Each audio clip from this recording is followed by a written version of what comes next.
It's played out thousands of times since 9/11. U.S. convoys hit by improvised explosive devices, IEDs. When a bomb explodes, before it gets to that capacity, there is a wave or a heat that rolls off of the explosion that also causes a bit of disturbance to the brain. So it is an assault too on the brain. Alfredia Johnson served in the Marine Corps. I don't have to become more involved with their situation than what they allow. And my purpose in being with them is to assist them in getting all the care that they can handle. Down to helping with the rent and even gas cards. Today, Johnson is a care coordinator with Operation TBI Freedom. I allow the veteran that I get to assist to have their story. Right now, from offices here in Colorado, she handles a caseload of at least 50 veterans with TBI, or traumatic brain injury. It is a external blow to the head. You hear many of the veterans talk about their TBI being from blast injury. The impact on the brain is tremendous, and symptoms vary. Lack of motor skills, memory loss, anxiety, headaches, depression, risk of suicide. I do have a few veterans who are what I call high risk. According to some estimates, 2 in every 10 vets from Iraq or Afghanistan come back home with some form of TBI, many of them with varying degrees of disability. Almost all of them suffer from post-traumatic stress disorder. I had one veteran who was inside one of the big box stores. A woman approached him in all black with nothing but her eyes exposed, and she walked past him, and she had a certain kind of aroma that reminded him of being back in Iraq. They try to get jobs, and because they have disabilities around cognitive issues, an employer isn't so willing to listen to them through that.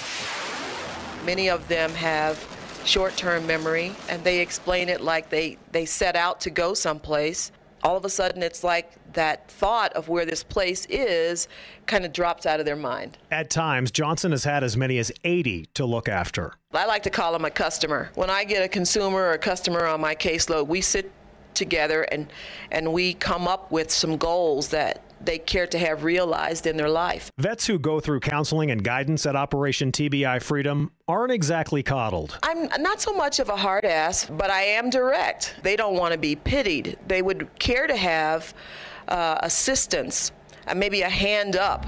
She says she's never cried on the job, though some of what she hears is heart-wrenching. I can't say that, one story is more impacting than another. I just see that the human being is suffering. The message to her customers is on point. Become that citizen that you care to be. Utilize those skills that you learned in the military to continue to move ahead in life. But sometimes it's easier said than done.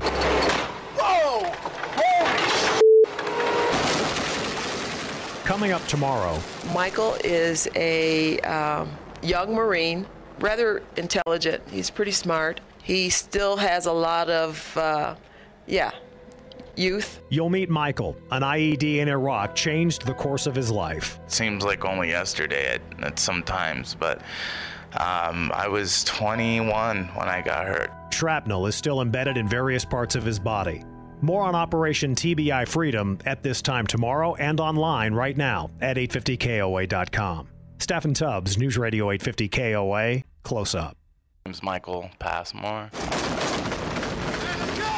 It was really weird because I got a feeling that something bad was going to happen. He was on foot, on patrol near the mostly desolate Iraq-Syrian border. Michael was in a small town when he saw a group of kids. No, mister, no, big boom. And I was like, great. So there's a bomb in the area, when we actually did stop to look for it, but we couldn't find anything. As soon as we got done looking, we were told to fall out and keep going. I only took 3 steps, and then that's when it was set off. Turns out it was a 12-year-old kid. the shockwave that people see from bombs, that is what's going through your head. And I always try to tell people to imagine shaking an egg.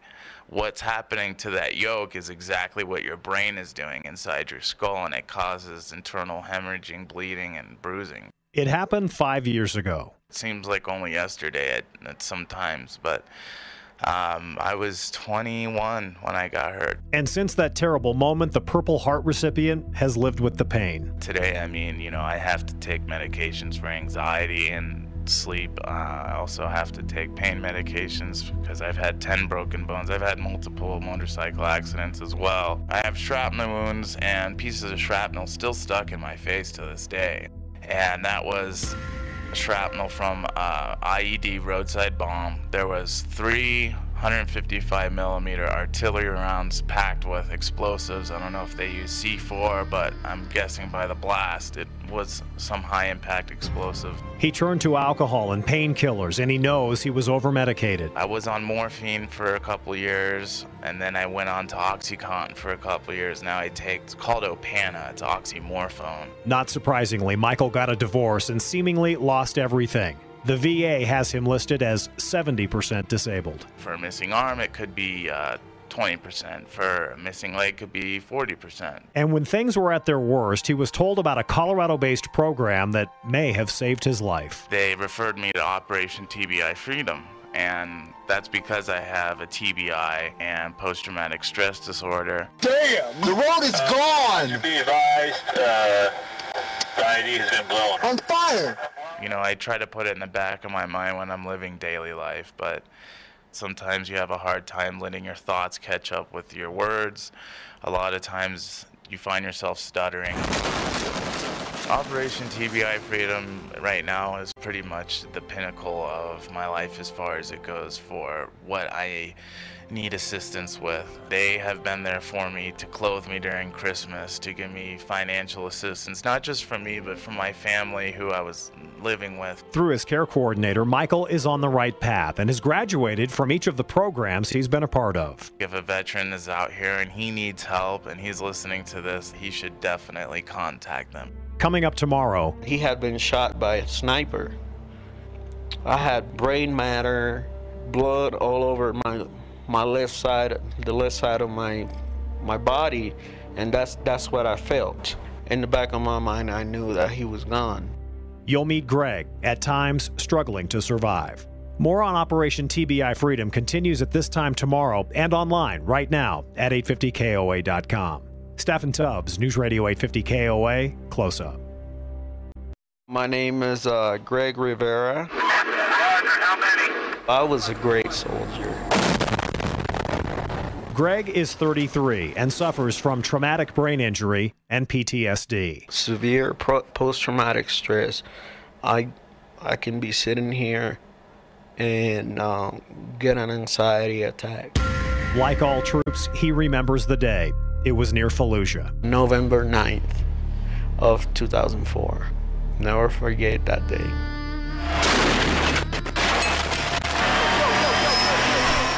We hit a mine. My driver got killed. The guy behind him got killed. Roger that, we have him in sight. I got injured. I lost my best friend. He died in my arms. Ever since then, it's just been downhill. He came home hurting. I have a brain injury.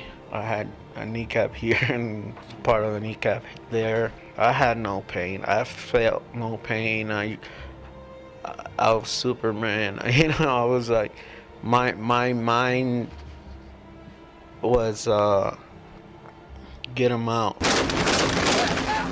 Greg was born in Puerto Rico. At 17, on a whim, he flew to Philadelphia. He spoke little English, but enlisted in the U.S. Army. He made staff sergeant in just 4 years. Today, his thoughts are often muddled. His speech is slowed. For most of the past 7 years, he's struggled. Well, I lost my marriage. I have 5 kids. He'd never been so low. I was pretty much homeless in a car with my kids. Every day, my first thought is, am I gonna have a roof for my kids. Greg then came on the radar at Operation TBI Freedom. If it wasn't for them, I don't know what I would have done. He's getting the help he desperately needs, but even with assistance, it's difficult. It's sad to say, but I don't feel useful anymore. memory loss is a huge obstacle. I forget things. Things that I did 3 hours ago. But he does remember something he saw daily as his unit would pull out of their dusty post in Iraq. There was a sign that said, "Is today your day?" That was, basically telling me, we don't know if you're gonna come back. In the back of my head, I knew that, but I didn't need a sign, reminding me that. Gunner! Don't want to get down! My girlfriend, Maggie, it's almost like I'm her baby. Even with successful TBI programs behind him, some days are almost too hard to take. I haven't given up. I'm pretty close, to tell you the truth. I'm pretty close. When I lost my my career, it was the worst thing for me. I was gonna do 20, 30, 40, whatever they let me do. Greg says if he could sign another military contract today, he would. I loved it. If I could do it again, if I could give everything I have right now to go back, I would. The stats are staggering. 1 in every 5 coming home from Iraq or Afghanistan from the front lines suffer some sort of traumatic brain injury. More on Operation TBI Freedom online right now at 850KOA.com. Stephen Tubbs, News Radio 850 KOA, Close Up.